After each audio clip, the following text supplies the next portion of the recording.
تو دوبارہ انہوں نے کہیں پہ کنسرن نہ مجھ سے رابطہ کیا تھا، نہ کنسرن ڈاکٹر سے، نہ لیبارٹری والوں سے، اور پہلے میڈیا پہ آیا تھا. تو پھر یہاں پہ جب میں اسلام آباد میں تھا مجھے پتہ چلا تو میں یہاں پہ کوارنٹائن ہو گیا، اپنی فلیٹ میں یہاں پہ کوارنٹائن ہو گیا. چونکہ ہم تو جیل کے عادی لوگ ہیں، سیاسی حوالے سے ہم کافی عرصے جیل گئے بھی ہیں، وہاں پہ ہمیں چاکیوں میں بھی بند ریاست کی طرف سے کرنا پڑا ہے کئی بار. تو کوارنٹائن ہونے میں ہمیں زیادہ تکلیف نہیں ہوئی، صرف یہ مسئلہ تھا کہ جو لوگ آتے تھے اس سے نہیں مل سکتے تھے، یا کوئی اور ایسی بات تھی. کیونکہ یہاں پہ تو یہ تھا کہ موبائل ساتھ ہی تھا، کتابیں وغیرہ اخبار وغیرہ یہ چیزیں آتی تھی، کوئی ایسی بات نہیں تھی. ہم نے تو بہت سی ایسی چکی میں جو سیل ہوتے ہیں وہاں پہ اس طرح کہ ہم تو جون جولائی میں ہمارے اوپر جو ہے نا پنکھے بند ہوتے تھے، اور وہاں پہ ہم مہینوں میں کہیں بھی ہماری ملاقات نہیں ہوتی تھی. تو یہ تو شکر بھی تھا کہ یہاں پہ ملنا بھی فاصلے کے پہ ملنا بھی ہوتا تھا. تو یہاں پہ سر آپ یہ کہہ رہے ہیں کہ مطلب جیل کی وجہ سے آپ پوری طرح تیار تھے، کوئی آپ کو مسئلہ نہیں تھا؟ کوئی ایسی وہ نہیں تھی، صرف یہ تھا کہ میں یہ کوشش کرتا تھا کہ میری وجہ سے کسی اور کو تکلیف نہ پہنچے. سر عارف وزیر کو شہید کیا گیا کچھ عرصے پہلے، تو اس کو آپ سیاسی طور پر کس طرح سے دیکھتے ہیں، اور آپ کی ذاتی اور آپ کی فیملی کے کیا تاثرات ہیں؟ عارف وزیر کے حوالے سے پوری دنیا جاتی ہے، جس طرح وہ مظلوم قوموں نے، پھر پشتون قوموں نے اس کی شہادت کو جس طرح سے منایا، مطلب ہے اس کو جس طرح اس کی قدر کی، اس کی شہادت کی، یا اس کے حوالے سے جو مطلب ہے. عارف وزیر ایک ایسا بندہ تھا کہ کیونکہ وہ تو ہمارے گھر کا ہی بندہ تھا، تو وہ بڑا ہی مخلص بندہ تھا.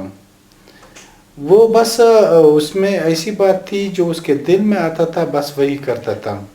دوسرا وہ غریبوں کے ساتھ ان کا انتہائی ہمدردانہ رویہ تھا. وہ بالکل ایسے لوگوں جو مظلوم ہوتے تھے، جو غریب ہوتے تھے، جن کی کوئی ایسی زیادتی ہوتی تھی یا گورنمنٹ میں کوئی ان کے مسئلے مسائل ہوتے تھے، تو وہ ان کے ساتھ ان کی کافی باغ دوڑ ہوتی تھی. تو میں کہتا ہوں کہ جس نے بھی کیا، کیونکہ ہوا تو اسی ریاست کے اندر ہے، بہرحال اس نے عارف وزیر کو سٹڈی نہیں کیا تھا. اگر وہ عارف وزیر کی اس کی سٹڈی اس کو پتہ ہوتی شاید وہ ایسا نہ کر لیتے. سر عارف وزیر کی شہادت کے بعد پی ٹی ایم پر کیا اثرات پڑیں گے؟ عارف وزیر پی ٹی ایم میں تقریباً پہلے جب مجھ پہ اٹیک ہوا تھا پچھلے سال 2018 میں، تو وہاں پہ یہ زخمی ہوا تھا. پھر جب 2018 یکم جنوری یا اس سے 2018 سے جب پی ٹی ایم کی وجود آئی ہوئی ہے، تقریباً 2 سال اس کے لگ بھگ ہو رہے ہیں، تو اس نے تقریباً 14 مہینے جیل میں گزارے ہیں. وہ ایک ایسا بندہ تھا جہاں پہ بھی پی ٹی ایم کی ایکٹیویٹیز کہیں پہ بھی ضرورت پڑتی تھی تو وہ کر جاتا تھا. تو اس حوالے سے اثرات تو لازماً ہوں گے پی ٹی ایم پہ، لیکن شکر الحمدللہ پی ٹی ایم اس پوزیشن پہ ہے کہ پی ٹی ایم نے پشتون قوم کو اور پھر خصوصاً مظلوم قوموں کو اتنی لیڈرشپ دی ہوئی ہے کہ اگر آپ پی ٹی ایم کے ایک کارکن کو بھی پکڑیں، اس سے پوچھیں، میں یہی سمجھتا ہوں کہ ایک کارکن کے نظریہ جو ہے نا وہ لیڈر سے بہت زیادہ پختہ ہے. اور سر عارف وزیر کی شہادت سے پہلے بھی آپ نے اپنے خاندان کے کئی جنازے اٹھائے، جس میں آپ کے والد صاحب بھی شامل تھے، تو آپ نے 18 جنازے اٹھائے. تو پھر بھی غداری کا ٹپا آپ پر لگتا ہے کہ علی وزیر غدار ہیں، اس کی کیا وجہ ہے؟ دیکھیں، پاکستانی ریاست ہمارا جو ہم خاندان ہیں، یہ انگریزوں کے خلاف کافی لڑائی، کیونکہ میرے جدادہ کے جو 2 بھائی 3 بھائی تھے وہ بھی انگریزوں کے خلاف شہید ہوئے ہیں. ایک ریاست کے حوالے سے بات بنیادی طور پہ یہ ہے کہ وہاں پہ ایکس فورٹا میں جتنا انہوں نے ظلم بھی کیا ہے. پھر آپ دیکھیں بلوچوں کے ساتھ زیادتیاں کو دیکھیں, سندھیوں کے ساتھ دیکھیں, مہاجروں کے ساتھ دیکھیں, پشتونوں کے ساتھ دیکھیں, ایون کہ پنجابیوں کے اندر بھی ہی مختلف طبقات ہیں, ان کے ساتھ ان کی زیادتیاں کو دیکھیں. ریاست کے حوالے سے جس نے بھی آواز اٹھائی ہے, ریاست کے آئین کا مطالبہ کیا ہے, ریاست میں اداروں کے اختیارات کا جب مسئلہ اٹھایا ہے کہ ہر ادارے کو اپنے اختیارات کے اندر ہی رہنا چاہیے, تو صرف اس میں ایک ہی ادارے کو, جو اس ادارے کو ملک بھی کہے, سب اداروں کا وہ کہے, بادشاہ بھی کہے, سب ادارے اس کے اندر بھی کہے, جسے ہم عام زبان میں آرمی کہتے ہیں, فوج کہتے ہیں. اگر آپ دیکھ لیں جو یہاں پہ غدار اور نہ غدار, پاکستانی ریاست کے حوالے سے اچائی اور بلائی, پاکستانی ریاست کا کس کو اچھی نظر سے کس کو بری نظر سے دیکھنا, کسی کے خلاف کارروائی کرنا وغیرہ, یہ پاکستانی فوج یہ اس کے اختیار میں ہے کہ وہ جو بھی جس کے ساتھ جس قسم کا رویہ رکھتا ہے اسی کو مانا جاتا ہے.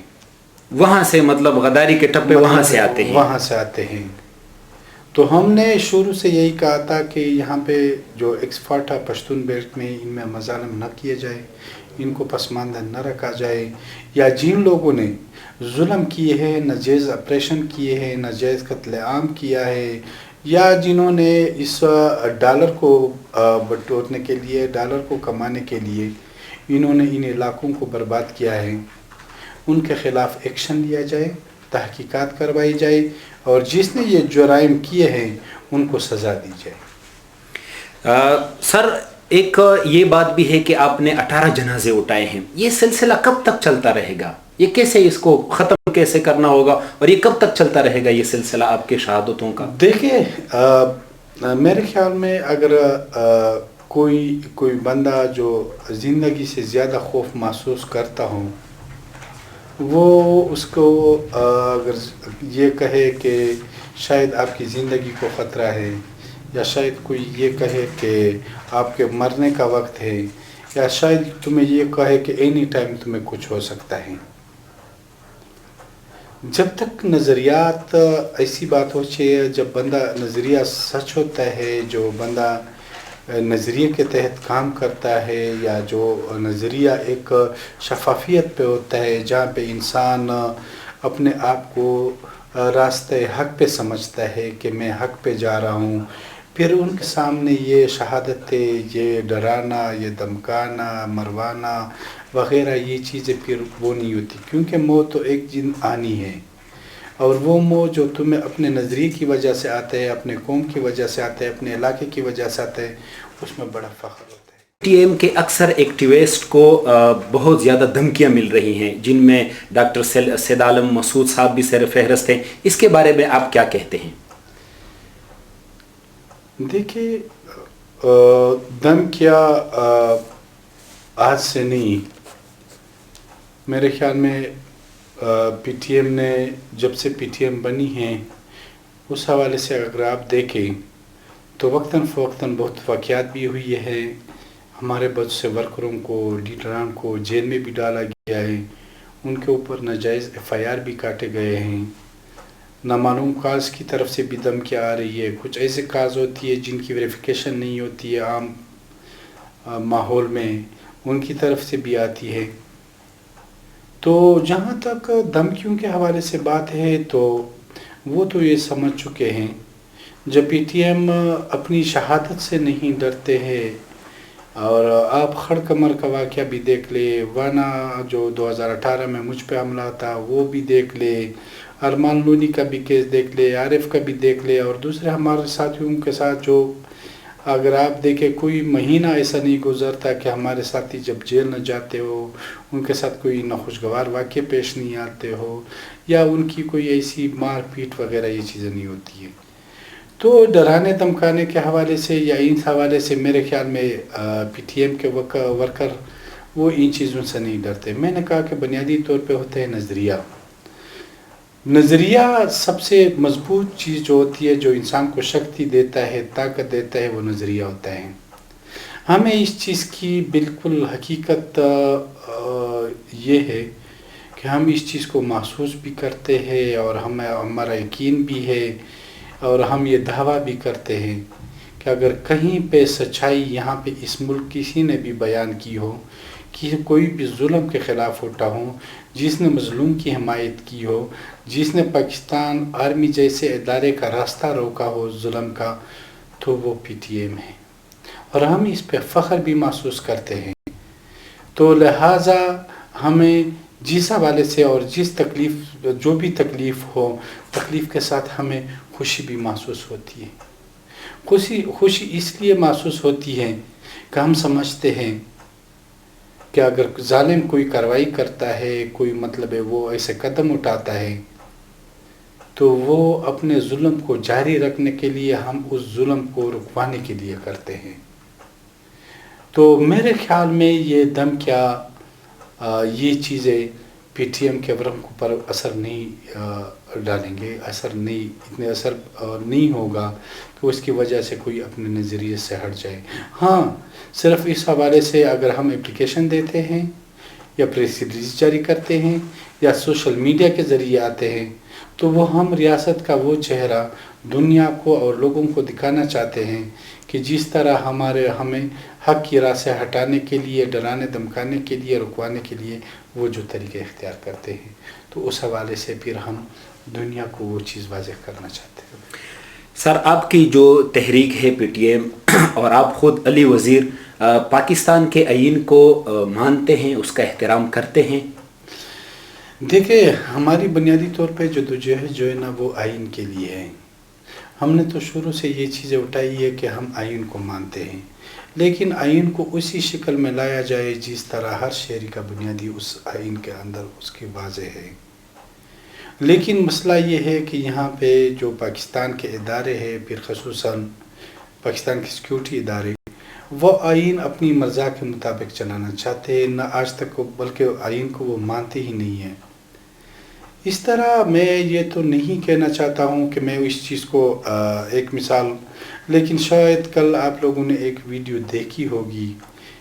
جس کے حوالے سے آپ نے دیکھا ہوگا کہ وہ جس طرح اس کے بچے، پھر وہ اس کے بعد ایک کرنل کی آ گئی، پھر ایک دوسرے میجر کے بیٹے کی آ گئی،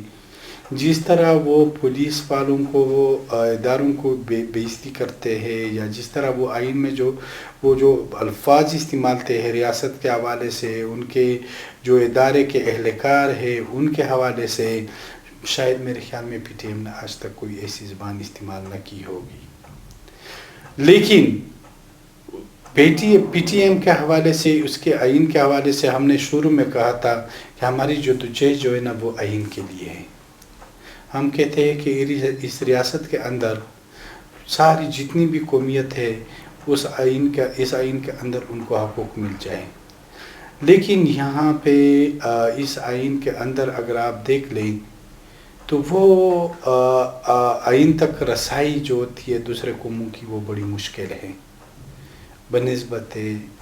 پاکستان کے ایک صوبے کے، اور پھر اس میں ریاستی ادارے کے اندر سیکیورٹی ادارے جو ہوتے ہیں۔ آج ہمارے لوگوں کو دیکھیں، ہم شروع سے کتنے یہ مطالبہ کر رہے ہیں کہ یہاں پہ جتنے بھی آپریشن ہوئی ہے وہ سب ناجائز ہوئے ہیں۔ ان آپریشنوں کی وجہ سے آج پاکستان کے سیکیورٹی کا صورتحال یہ ہے کہ آپ نے بھی سوشل میڈیا پہ دیکھا ہوگا کہ میرے خیال میں آزاد کشمیر اور گلگت بلتستان کے مسمیات وہ آج کل انڈیا اپنے نقشے میں دکھا رہا ہے، وہ اپنے نقشے میں، اور ساتھ ہی میں نے نہیں کوئی ایسی بات کی ہے جو سوشل میڈیا پہ کہ انڈیا کا میجر ہے وہ بلوچستان کے حوالے سے جو انہوں نے باتیں کی ہے۔ دیکھیے، یہاں پہ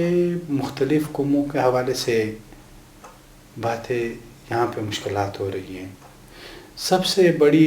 جو دوستی ہوتا ہے یا ریاست کے اندر جو قومیں ہوتی ہے، اس کا سب سے بڑی چیز جو ہوتی ہے وہ اعتماد ہوتا ہے۔ جب اعتماد ایک دوسرے پہ ختم ہو جائے تو وہاں پہ چلنا بہت مشکل ہوتا ہے۔ اس طرح اگر آپ دیکھیں، رشیا کو دیکھیں، رشیا کے اندر کتنی ریاستیں تھیں، اس کے پاس ایٹم بم بھی تھے، بہت سی باتیں تھیں. لیکن جب وہاں کے ریاستوں کا ایک دوسرے کے اوپر اعتماد ختم ہو گیا تو وہ کتنی ریاستوں کے اندر چلے گئے. اس طرح آپ خود ہی دیکھ لیں کہ مختلف یہاں پہ ابھی پاکستان کی موجودہ صورتحال دیکھ لیں کہ جب قوموں کا اس وقت ہمیں اگر کوئی شاید مانے نہ مانے لیکن ہمیں واضح نظر آ رہا ہے کہ یہاں پہ پاکستان کے اندر قوموں کا اعتماد اب نہیں رہا. اب ایک دوسرے کے اوپر اعتماد نہیں کر رہے ہیں، دن بدن اعتماد بڑھتی جا رہی ہے. تو اس آئین کے حوالے سے اگر یہ آئین اگر ہم استعمال کر لیتے تو آج بنگلہ دیش نہ ہوتا، کیونکہ بنگلہ دیش تو یہی مطالبہ کر رہا تھا کہ آئین میں جو حقوق دیے گئے ہیں، آئین کے اندر جو ووٹ ہے، الیکشن ہے، اس میں جو جیتا ہوں، جو آئین نے مجھے حق دیا ہے کہ جو اکثریت میں ہو اس کو اقتدار سونپا جائے. لیکن پاکستان نے بنگالیوں کو اقتدار سپورٹ کرنے سے انکار کر دیا، بلکہ ان کے متعلق مختلف طرح کی باتیں کرتے تھے. سر آپ یہاں پر کہتے ہیں کہ اس وقت جب بنگلہ دیش ہم سے الگ ہو گیا اس وقت بھی آئین پر عمل نہیں کیا گیا، اور آج بھی وہ صورتحال ہے کہ یہاں پر آج بھی جو پاکستان کا آئین ہے اس پر اس طرح سے عمل نہیں کیا جاتا جو کاغذوں میں لکھا گیا ہے. میں کاغذوں میں تو دور کی بات ہے، بالکل میں تو یہ کہتا ہوں کہ پاکستان کے اندر اگر آپ دیکھیں تو فوج پاکستانی ریاست بھی ہے، آئین بھی ہے، بدماش بھی ہے. یعنی مطلب ہے اس فوج کو جس حوالے سے آپ دیکھتے ہیں اس طرح آپ دیکھیں. اب موجودہ حکومت کو دیکھیں، آئینی حوالے سے میں بھی سمجھتا ہوں، تم بھی سمجھتے، بلکہ پوری اس ریاست میں بسنے والے لوگ سمجھتے ہیں. لیکن اس کے باوجود بھی کیا ہو رہا ہے؟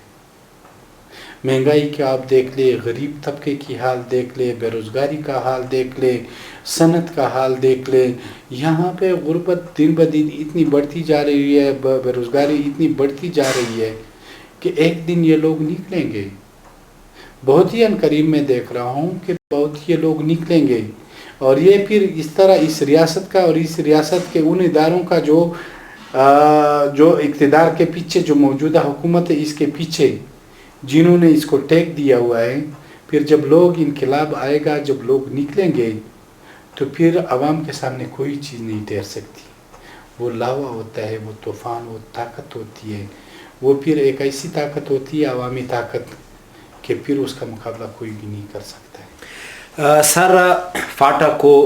جو ایکس فاٹا تھا اس کو صوبے میں ضم کر دیا گیا، تو اس کے انضمام کے بعد اب صوبے کے بہت سے ایسے قوانین ہیں جو قبائلی روایات کے ساتھ تصادم کرتے ہیں. اس کے بارے میں آپ کیا کہتے ہیں؟ ایکس فاٹا کے حوالے سے تو دیکھیے، ایکس فاٹا کے حوالے سے انہوں نے مرچ کے حوالے سے بہت جلد بازی کی،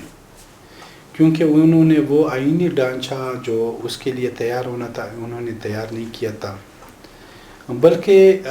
فاٹا کو مرچ کے حوالے سے فوج کی ایک پالیسی تھی، حکومت کی دوسری پالیسی تھی.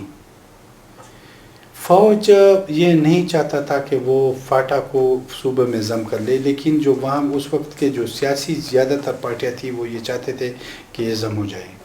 فوج کے حوالے سے کیونکہ جب فاٹا کے مشران کوئی کور کمانڈر یا آرمی کے کسی بڑے عہدیدار سے ملتے تھے تو وہ کہتے تھے کہ ہم تو کہتے ہیں کہ اس کو ضم کیا جائے لیکن آپ لوگ باہر سے اس کی مخالفت کریں.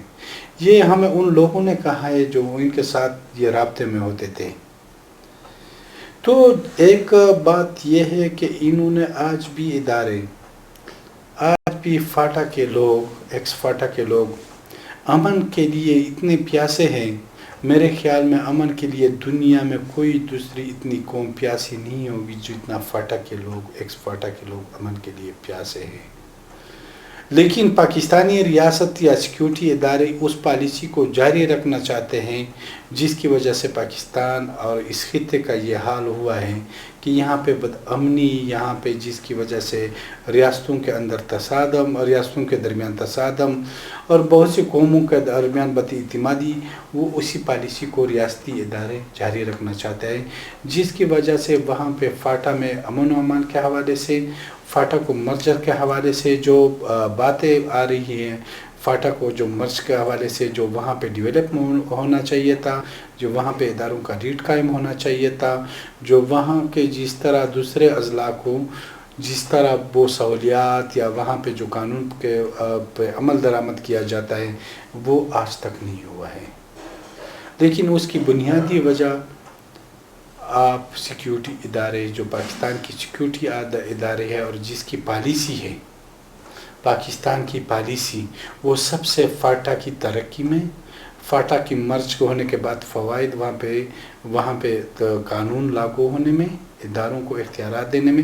سب سے بڑی رکاوٹ پاکستان کی وہی پرانی پالیسی ہے جو پاکستانی ریاست جاری رکھنا چاہتی ہے. اور یہ یاد رکھیں کہ یہ پالیسی اگر انہوں نے ختم نہیں کی تو یہ اس ریاست کو ایک دن بہت بڑا نقصان اس سے ملے گا، کیونکہ ہم وہاں کے لوگوں کو جانتے ہیں، لوگوں کے رویوں کو دیکھتے ہیں، لوگوں کو احساسات کو محسوس کرتے ہیں، وہاں کے احساس کو محسوس کرتے ہیں. لوگ کافی تنگ آ چکے ہیں اور لوگ ریاست کی پالیسی کو واضح سمجھ چکے ہیں. وہ بالکل اس پالیسی پہ اب اس کو آگے کوئی وضاحت کی ضرورت نہیں ہے، لیکن جس طرح یہ لوگوں کو تنگ کیا جا رہا ہے اس سے کئی خطرناک نتائج نکلیں گے. سر، آپ جس علاقے سے منتخب ہوئے ہیں بہت پسماندہ علاقہ ہے، تو آپ ظاہری بات ہے اپوزیشن میں بھی ہیں، بہت سخت الفاظ بھی حکومت کے لیے اور دیگر اداروں کے لیے استعمال کرتے ہیں، تو آپ کے ساتھ کوئی تعاون ہوتا ہے وہاں کے علاقے کی ترقی میں یا آپ لوگوں کو بالکل نظر انداز کیا گیا ہے؟ بالکل. جہاں تک ریاست کے اندر، کیونکہ ہم منتخب نمائندے ہیں اور منتخب نمائندے ہم اگر یہاں پہ آئے ہوئے ہیں تو وہاں پہ حالات کی وجہ سے ان لوگوں نے جس طرح بھاری اکثریت سے ہمیں منتخب کیا ہوا ہے، لیکن وہ تو عوام کی سوچ ہے، ریاست کی سوچ اس کے بالکل الٹ ہے. ریاست کی سوچ اس انتخاب کے بالکل الٹ ہے. لوگ جس طرح امن کے حوالے سے ہمیں انہوں نے منتخب کیے ہوئے ہیں کہ وہاں پہ ہم آج تک اسی نعرے پہ قائم ہیں، جس طرح ہم نے وعدہ کیا تھا اسی وعدے پہ قائم ہیں. لیکن ریاست ہمارے ساتھ وہاں پہ اگر آپ دیکھیں تو ساؤتھ وزیرستان میں آج تک کوئی ترقی بڑا کوئی پروجیکٹ کوئی بڑی پوری ملک میں نہیں ہو رہی ہے، لیکن بالخصوص ساؤتھ وزیرستان میں کوئی ایسی چیز نہیں ہو رہی ہے. تو ظاہر بات ہے سر، امن نہیں ہوگا تو وہ اس حوالے سے نہیں ہو رہی ہے کہ ہم اس کے ساتھ ان کی پالیسی کا ساتھ نہیں دے رہے ہیں. جب ان کی پالیسی کا ہم ساتھ دیں گے تو وہاں پہ ADP اینول ڈیولپمنٹ پروگرام جو ہے، جو وہاں پہ نئے اب انہوں نے 10 سالہ پروجیکٹ جو شروع کروانا ہے، اگر ہم وہاں پہ اس کے ساتھ یہ کہیں کہ جو وہاں پہ جو دہشت گردوں کے اختیارات ہو اس کو بحال رکھا جائے، جو ان کے دفاتر ہے، ان کے جو فیصلے ہونے تھے، ان کے دفاتر، وہاں پہ جو ٹیکس انہوں نے جمع کرنا تھا، وہاں پہ لوگوں کو زبردستی پکڑوانا تھا، وہاں جیسی ان کی مرضی ہوتی تھی، اگر ہم آج بھی ان کے ساتھ اس چیز پہ راضی ہو جائے تو شاید پورے پاکستان میں اتنا ترقیاتی کہیں پہ نہیں ہوگا جتنا وہ ہمیں دیں گے. ایک دوسری بات یہ ہے کہ ساؤتھ وزیرستان کے حوالے سے جو سب سے زیادہ بڑا مسئلہ ہے وہ ایک اس حوالے سے بھی ہے کہ اس کی جتنی بھی اگر جب یہ انگریزوں کے حوالے سے وہاں پہ جو ہیڈ کوارٹر ہے اس کا ٹانک میں ہے، ساؤتھ وزیرستان کا جو ہیڈ کوارٹر ہے وہ ٹانک میں ہے، یعنی پولیٹیکل ایجنٹ جو ہوتا تھا وہ ٹانک میں بیٹھتا تھا، ورنہ اس کا سمر کیمپ جو 3 مہینے جو گرمی کی چھٹیاں تھی وہ وہاں پہ گزارتے تھے. لیکن ضم ہونے کے باوجود بھی ابھی تک ٹانک وہی ہیڈ کوارٹر ہے، ہمارا ٹانک وہی ہیڈ کوارٹر ہے، وہیں DC DPO وغیرہ جو تھے دوسرے ادارے ہیں، سربراہان ہیں، CNW وغیرہ، وہ وہاں پہ بیٹھتے ہیں. ہم نے یہ کہا ہے کہ وانا کے اگر آپ فوراً ان ہیڈ کوارٹر کو تو وہاں کے جتنے 3 سب ڈویژن ہیں، سب ڈویژن وانا ہو گیا، سب ڈویژن لدا اور سب ڈویژن سربکائی، تو ان کے وہاں پہ جتنے بھی سب ڈویژن کے حوالے سے آفس ہے وہ ان کو وہاں پہ منتقل کیا جائے. دوسری ہم نے کہا ہے، شروع سے کہا ہے کہ ساؤتھ وزیرستان جو وہاں پہ ہیڈ کوارٹر ہیں وہ ساؤتھ وزیرستان میں شفٹ کیا جائے. وہاں پہ ریاست کی کوشش یہی ہے، حکومت کی کوشش یہی ہے کہ وہاں قوموں کے درمیان تضاد جاری ہوں، وہاں پہ قوموں کے درمیان لڑائیاں ہوں، قوموں ایک دوسرے کے خلاف استعمال ہوں، ایک دوسرے کے خلاف وہ نفرت پہ وہ باتیں کہیں جو ان کے اپنے ایجنٹ ہیں، جو ایک دوسرے کے خلاف نفرت کی بنیاد پہ ہوں، تاکہ وہاں پہ اب ریسنٹلی میں تمہیں ایک دوتانی اور زلیخیل قبیلے کا مسئلہ ہے. زلیخیل قبیلہ وزیر کا شاخ ہے، تو وہ دونوں قبیلے کہتے ہیں کہ انگریزوں نے جو حد بندی، جو مثل جسے کہتے ہیں، جو حد بندیاں انگریزوں نے کی ہوئی ہے، وہ دونوں فریق اس پہ راضی ہیں. وہ یہ کہتے ہیں کہ ہمیں اسی انگریز کے جو مثل بنایا ہوا ہے اسی کے مطابق ہمیں یہاں پہ نشاندہی کرائی جائے ہماری حد بندیوں کی، لیکن ریاست اس چیز کے لیے تیار نہیں ہے، کیونکہ وہ قوموں کے یہ جھگڑے دیکھنا چاہتی ہے، قوموں کے آپس میں یہ اختلافات رکھنا چاہتے ہیں، کیونکہ اسی اختلافات میں اس کو پھر آسانی ہوتی ہے. اسی طرح ساؤتھ وزیرستان میں اگر آپ دیکھیں، شروع میں وزیر اور مسعود کو انہوں نے کافی ایک دوسرے کے خلاف استعمال کیا. کبھی کیا مسئلہ ہوتا تھا، کبھی کیا، اصل میں پالیسی ریاست کی ہوتی تھی، پالیسی حکومت کے اداروں کی ہوتی تھی، لیکن لوگ قوم استعمال ہوتی تھی وہاں پہ قوم ایک دوسرے کے خلاف مرتزن ہوتے تھے، ایک دوسرے کے خلاف راستے بند کر لیتے تھے، یا ایک دوسرے کے بندوں کو مار لیتے تھے یا اغوا کر لیتے تھے. اس طرح کے حرکات وہ کرتے تھے، حالانکہ ان شرط پسند عناصر کو ریاست کی سرپرستی حاصل ہوتی تھی، ریاست کے اداروں کی سرپرستی حاصل ہوتی تھی. تو ہماری کوشش یہی ہے کہ قوموں کی فساد، قوموں کی جھگڑوں کے علاوہ ہم اس ہیڈ کوارٹر کو بھی ساؤتھ وزیرستان میں لے جائیں، وہاں پہ قوموں کے اندر جو نفرت جو ریاست نے پیدا کی ہوئی ہے اس کو بھی ختم کیا جائے. کیونکہ ہماری سب سے اہم چیز جو ہوتی ہے وہ یہ ہوتی ہے کہ قومیں ایک دوسرے کے خلاف نہ اٹھیں، وہاں ایک دوسرے کے خلاف نفرت نہ پھیلائیں، یا وہ ان کے ایجنٹس جو یہ چیزیں پیدا کرنا چاہتی ہے کہ قومیں ایک دوسرے کے خلاف لڑے. وہاں پہ ایون کہ بعض اوقات جب یہ قومیں ایک دوسرے کے خلاف مرتزن ہوتی ہے تو ایک فریق کو حکومت اسلحہ بھی دے دیتے ہیں، ان کے لیے ریاست مورچوں کے اندر اپنے ہی سیکیورٹی اداروں کے لوگوں کو بٹھا لیتے ہیں بڑا اسلحہ استعمال کرنے کے لیے. یہ میں نہیں کہہ رہا ہوں کہ یہ میں کہہ رہا ہوں کیونکہ میں میڈیا کے سامنے، یہ وہاں چھوٹا چھوٹا بچہ جانتا ہے، یہ ان کے ایجنٹس کو اچھی طرح سے پتہ ہے کہ اس طرح ہو رہا ہے. تو ریاست کا وہاں پہ کردار دوسرے پاکستان کے حوالے سے، یہاں تو معاشی حوالے سے یا حکومت کے حوالے سے، لیکن وہاں پہ ایک بڑا نفرت کا رول کھیلا جا رہا ہے. اور یہ نفرت کا رول ابھی شکر ہے کہ میں ایک تو پی ٹی ایم کے حوالے سے، پھر یہ یوتھ کے حوالے سے، کہ انہوں نے کافی حد تک اس نفرت کو مٹایا ہے. اگر آپ دیکھ لیں نا تو ابھی یہ نئی آنے والی نسل میں یہ چیزیں نہیں ہیں. اب سب کہتے ہیں کہ وزیر کہتے ہیں کہ میں مسعودوں کے لیے قربانی دو، مسعود کہتے ہیں کہ میں داوڑ کے لیے دو، داوڑ کہتے ہیں کہ میں دوتانی کے لیے دو، اور پھر اس طرح سب یہ قومیں کہتی ہیں ہم بحیثیت پشتون قوم کے لیے قربانی دیں. سر یہاں پہ آپ نے ایک بات کی کہ اگر ہم ان کے جو ان کا پروگرام ہے وہ جو جس طرح سے ایکس فاٹا میں کارروائیاں کر رہی تھی، اگر ہم اس کو مطلب اس پر آنکھیں بند کر دیتے تو بہت سی ترقی بھی ہوتی. تو ظاہری بات ہے جب آپ یہاں پر ایم این اے منتخب ہوئے تو انہوں نے آپ کو ذاتی طور پر بھی لالچ کے طور پر منسٹریز کی اور اس طرح آفرز کیے ہوں گے کہ جو تحریک آپ چلا رہے ہیں، جو تحریک کو آپ سپورٹ کر رہے ہیں اس سے پیچھے ہٹ جائے، اس طرح بھی کوئی آفرز آپ کو ہوئی ہیں؟ تحریک کے حوالے سے تو کافی باتیں ہیں. صرف ایک عمران خان کے حوالے سے جو شروع میں تھی، جو اس ٹورنامنٹ کو ووٹ دینے کے حوالے سے انہوں نے منسٹری کی بھی آفر کیا اور کافی تعداد کروڑوں کے بھی آفر کیا. عمران خان صاحب کے ووٹ کے حوالے سے، صرف ووٹ کے حوالے سے کہ آپ حکومت کی حمایت بھی نہ کرے، حکومت کے بینچوں پہ نہ بیٹھے، صرف ووٹ دے دیں.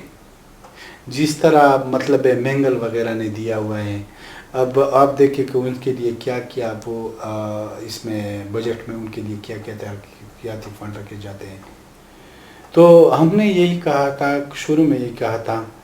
کہ ہم اس ریاست کی اس حکومت کے حوالے سے اس طرح سے مطمئن نہیں ہیں جو ہمارا ضمیر فیصلہ کر دے کہ ہم اس کو ووٹ دیں،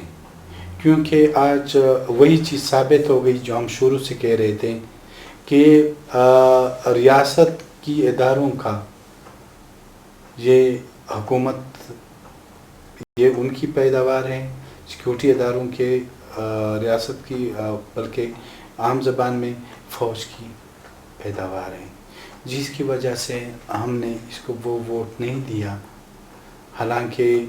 انہوں نے بڑی بڑی آفریں کی اور پھر اس کے بعد ہماری ملاقاتیں عمران خان صاحب سے بھی ہوئی، وہ عمران خان کافی خوشگوار ماحول میں ہوئی اور عمران خان اچھے انہوں نے ہمیں وہ کی، لیکن ہم نے یہی کہا کہ ہم نے قوم کے ساتھ وعدہ کیا ہوا ہے، جب تک ہم قوم کو ان مشکلاتوں سے نہیں نکالیں گے ہم اپنی جانیں بھی دیں گے، جیلوں کے لیے بھی تیار ہیں، اور دوسری جس طرح جتنی بھی مشکلات ہیں وہ سب سہنے کے لیے تیار ہیں، کسی قسم کا کمپرومائز نہیں کریں گے۔ سر ایک سوال یہ بھی ہے کہ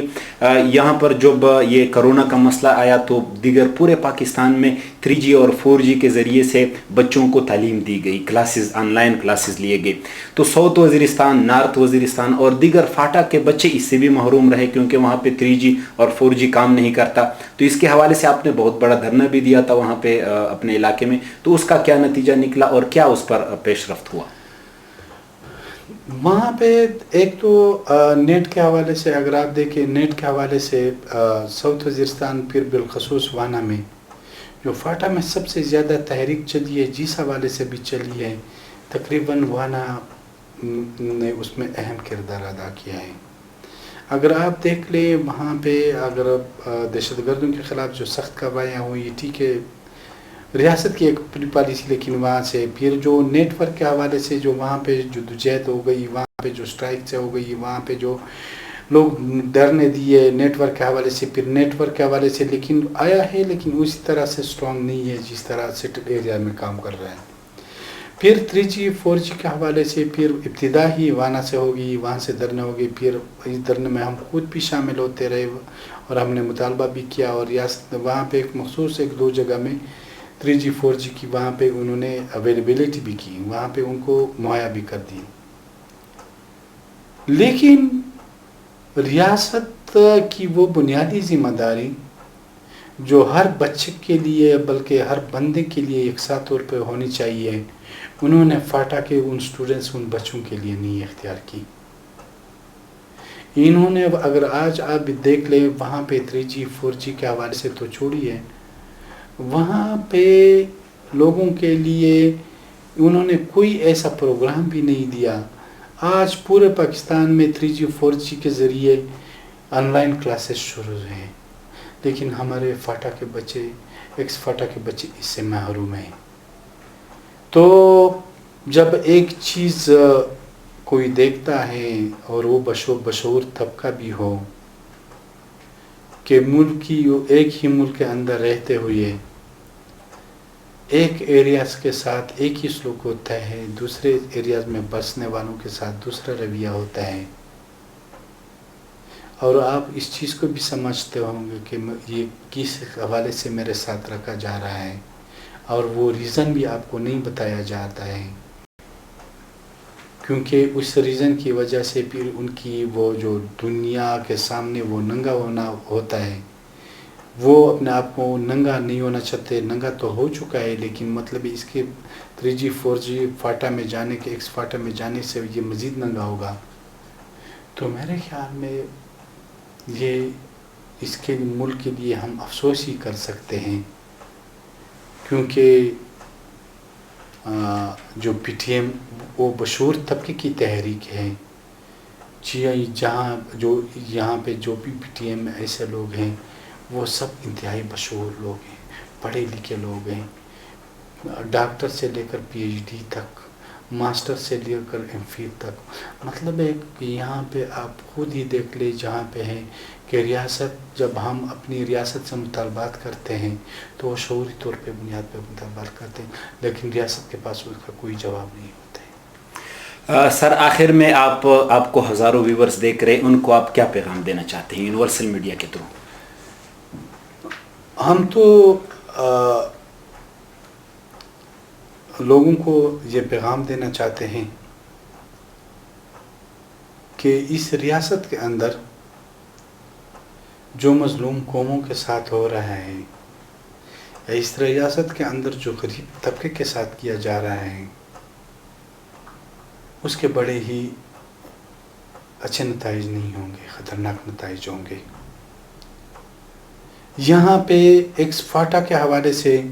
وہاں پہ دہشت گردوں کو پیر بسانے کے لیے زبردستی کی جا رہی ہے، وہاں پہ پیر ان کو بسایا جا رہا ہے، اور ساتھ ہی یہاں پہ جو دوسرے سیاستدان ہیں، جس طرح پی ٹی ایم نے بہت مشکلات برداشت کی، لیکن اس دوسرے سیاسی پارٹیوں سے وہ توقعات نہیں رکھے گئے جو ان سے توقعات ہونی چاہیے تھی۔ جب آپ اپنے ملک کے عوام کے مشکل وقت میں نہیں نکلو گے، جہاں پہ اس کے لیے پیٹ کا مسئلہ ہوتا ہے، جہاں پہ ان کے بچوں کے مستقبل کا فیصلے کا وقت ہوتا ہے، جہاں پہ ملک کو بچانے کا وقت ہوتا ہے، جہاں پہ ریاستی اداروں کو حد سے جب وہ بے کنٹرول ہو جاتے ہیں، جب سے زیادہ بے قابو ہو جاتے ہیں، اس کو کنٹرول کروانے کے لیے کوئی نہیں نکل آتے ہیں، تو پھر عوام پھر خود ہی فیصلہ کرتی ہے۔ پھر عوام کا فیصلہ پھر وہ ایسا فیصلہ ہوتا ہے کہ وہ پھر اپنے ساتھ سب کچھ بہا کے لے جاتے ہیں۔ میں تو یہی دیکھ رہا ہوں کہ وہ غریب، بلکہ میں پوری پاکستانی قوم مظلوم طبقوں سے یہی درخواست کرتا ہوں کہ نکل آئے۔ یہ وقت ہے کہ جو تمہیں روزگار نہیں ملتا ہے، تم سے مزدوری سے روکا جاتا ہے، وہاں پہ اسٹاک گودام میں پڑی ہوئی ہے، لیکن آپ لوگ بھیک مانگتے ہیں۔ یہاں پہ چند خاندانوں کا قبضہ ہے اس ریاست کے اوپر، ان چند سرمایہ داروں کا قبضہ ہے جنہوں نے ہمیشہ غریب کا استحصال کیا ہوا ہے۔ تو میں یہی کہتا ہوں، ان سے درخواست کرتا ہوں کہ وہ نکل آئے اور ایک اپنے لیے عوام کے اندر سے ہی لیڈران کا چناؤ کریں، اور پھر ایک ایسے نظام کا انتخاب کریں جہاں پہ غریب کو وہ حقوق حاصل ہوں، جہاں پہ مزدور کو وہ حقوق حاصل ہوں، جہاں پہ یتیموں کو وہ سہولیات ہو، وہ تحفظ ہو جو ایک امیر کے بچے کو ہوں، جو ایک امیر کو ہوں۔ جب تک یہاں پر برابری کی بنیاد پہ ریولوشن نہیں آئے گا، دوسرے عام زبانوں میں اگر آپ دیکھ لیں تو بالکل معاشرہ جو ہے وہ مساویانہ نظام کی طرف بہت بڑی تیزی کی طرف جا رہا ہے۔ جب تک مساویانہ نظام کی بات نہ آ جائے، تب تک میں کہتا ہوں کہ اس ریاست کا نظام ٹھیک نہیں ہوگا۔ بہت شکریہ علی وزیر صاحب ہمیں وقت دینے کا۔ مہربانی، شکریہ۔ اپنے ہوسٹ سہیل وزیر کو اجازت دیجیے۔ اسی طرح کی بہترین ویڈیوز کے لیے ہمارے چینل یونیورسل میڈیا پاکستان کو شیئر کریں، لائک کریں اور سبسکرائب کریں۔